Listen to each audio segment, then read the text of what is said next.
सुखी दीपक जलाए, चलो संग चले, जन्नत को धरती पिलाए, चलो संग चले। चलो संग चले, चलो संग चले, चलो संग चले, चलो संग चले। झारखंड के सुदूर गांवों में अब हाथ में टैबलेट लिए महिला और साथ में महिलाओं की टोली, ये नजारा बिल्कुल आम है। आज गांव की महिलाएं भी इस नई तकनीक के साथ कदम ताल कर रही हैं। हाथ में टैबलेट लिए ये महिलाएं अपने अपने गांव के स्वयं सहायता समूह की मास्टर बुक कीपर हैं। गांव के सभी स्वयं सहायता समूह, उनके लेन देन और बैठकों के आंकड़े ये टैबलेट के जरिए अपलोड करते हैं, जिससे रियल टाइम में ये आंकड़े झारखंड सरकार और भारत सरकार के MIS में अपडेट हो जाता है। कल तक दर्जनों रजिस्टर में स्वयं सहायता समूह का लेखा जोखा रखने वाली ये महिलाएं आज पेपरलेस काम करती हैं। समूह का हर आंकड़ा इनके फिंगर टिप पर होता है। आज झारखंड की सैकड़ों महिलाएं अपने में बदलाव महसूस कर रही हैं। जिन महिलाओं ने सपनों में भी नहीं सोचा था कि उनके पास अपना मोबाइल होगा, आज वो धड़ल्ले से टैबलेट चला रही हैं। ये टैबलेट उनकी पहचान बन चुकी है। गांव की हर गली के लोग उनको टैबलेट दीदी के नाम से पुकारते हैं। हम गांव से जब निकलती हैं तो लोग मुझे टैबलेट दीदी बोल के बोलती है। जो मैं पहले MIS रजिस्टर में लिखती थी उससे हमें बहुत परेशानी होती थी, उसमें बहुत ज़्यादा समय लगता था, लेकिन टैबलेट आने के बाद हमें उतना समय नहीं लगता है। उसमें हम अपना सारा आठों समूह का हम उसमें डाटा लोड करेंगे।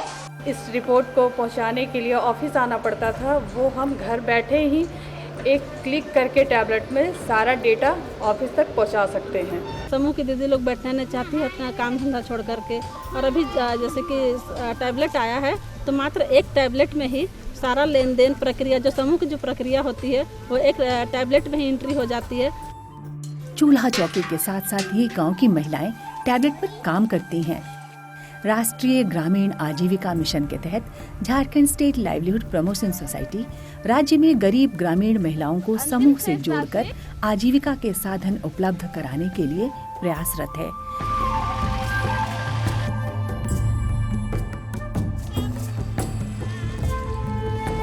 इसी परियोजना के तहत गरीब ग्रामीण महिलाओं के स्वयं सहायता समूह बनाए जा रहे हैं, ताकि महिलाएं बचत की आदत डाल सकें और छोटी छोटी जरूरतों को पूरा करने के लिए उन्हें महाजन के चंगुल में ना फंसना पड़े। पहले महिलाएं समूह के लेन देन का ब्यौरा रखने के लिए दर्जनों रजिस्टर में लेखा जोखा रखती थी। ग्रामीण महिलाओं के लेखा जोखा में आने वाली दिक्कतों को महसूस करते हुए JSLPS ने बहुत ही सरल हिंदी में स्वलेखा ऐप डेवलप कराया।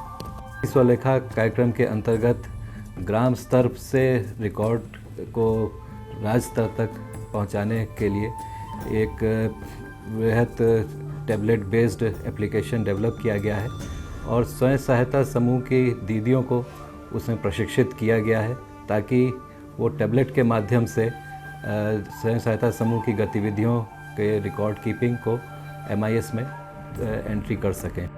स्वलेखा एप्लीकेशन के जरिए टैबलेट दीदी समूह में सदस्यों की उपस्थिति, लेन देन, बैंक कर्ज की राशि और ब्याज सहित हर आंकड़ा दर्ज करती हैं। स्वलेखा के जरिए महिलाएं रियल टाइम में इस डेटा को अपलोड भी करती हैं, जिससे मिनटों में यह आंकड़ा MIS पर अपडेट हो जाता है। स्वलेखा के आने के बाद अब समूह के बैठक में ही टैबलेट दीदी समूह का डेटा दर्ज कर शेष राशि के साथ मिलान कर लेती हैं। और आज का बैच की केवल बचत आया है 130 रुपया। इसके अलावा टैबलेट दीदी स्वलेखा से विभिन्न प्रकार के रिपोर्ट निकालकर ग्राम संगठन में समूह के मूल्यांकन में विशिष्ट भूमिका निभाती हैं। JSLPS के MIS वेबसाइट के जरिए किसी भी समूह के लेन देन सहित कोई भी रिपोर्ट ली जा सकती है। गांव की महिलाओं को टैबलेट चलाने का आवासीय प्रशिक्षण उपलब्ध कराया गया। इसमें स्वलेखा के हर मॉड्यूल का सघन प्रशिक्षण दिया गया। प्रशिक्षण के बाद परीक्षा ली गई और जो सदस्य इस परीक्षा में पास हुए उन्हें ही टैबलेट दिया गया। बुककीपर दीदी को कैमरा, वीडियो गेम खेलना वीडियो बनाना और दिखाने के अलावा टैबलेट के रखरखाव के बारे में भी बताया गया। प्रशिक्षण के बाद गांव की महिलाएं अपनी फिंगर टिप पर दुनिया घूम रही हैं। टैबलेट मिलने से समूह की बुककीपर दीदी की परेशानियों का दौर खत्म हो गया। वहीं समूह के हर सदस्य का विश्वास भी बढ़ा है। पहले खाता लिखने पर गलती होने की संभावना रहती थी, लेकिन अब समूह में पारदर्शिता भी बढ़ी है। गांव की महिलाओं में इस बात की भी खुशी है कि अब वो डिजिटल हो रही हैं।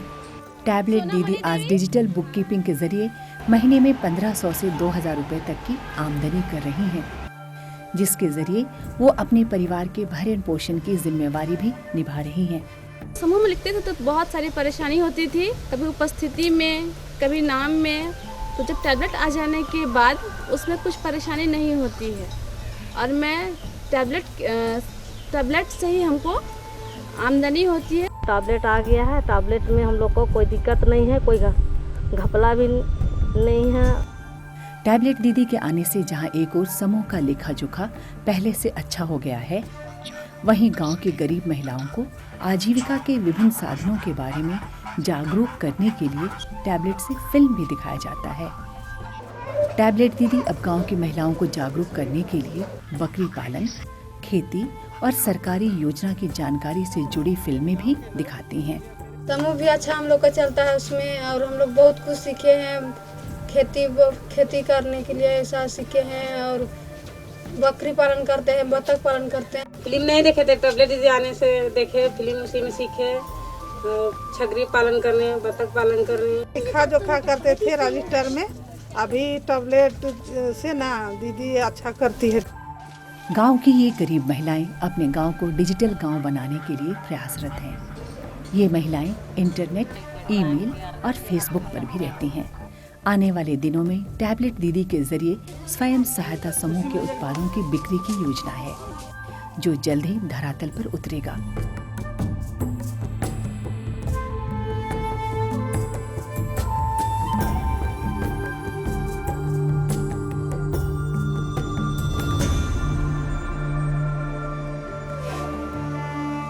टैबलेट दीदी की सेवाओं को झारखंड सरकार के प्रस्तावित मोबाइल गवर्नेंस की विभिन्न सेवाओं से जोड़ने का प्रस्ताव भी है, ताकि गांव स्तर पर इन सेवाओं का लाभ ससमय ग्रामीणों को मिल सके। Jharkhand state livelihood promotion society का यह विश्वास है कि भारत गांवों में बसता है और गांव समूह से बनता है। समूह अगर डिजिटल होगा तो डिजिटल गांव और डिजिटल इंडिया का सपना भी साकार होगा। डिजिटल इंडिया के सपने को साकार करने के लिए JSLPS सुदूर गांव की आखिरी महिला को डिजिटल बनाकर इस पहल को साकार करने में भागीदारी निभा रहा है। डिजिटल गांव, डिजिटल झारखंड, डिजिटल इंडिया। कल तक टैबलेट को अमीरों की चीज समझने वाली गांव की ये महिलाएं आज टैबलेट दीदी के रूप में अपने नए रोल को बखूबी निभा रही हैं और प्रधानमंत्री श्री नरेंद्र मोदी के डिजिटल इंडिया के सपने को पंख देकर धरातल पर उतारने के लिए दिन रात मेहनत कर रही हैं।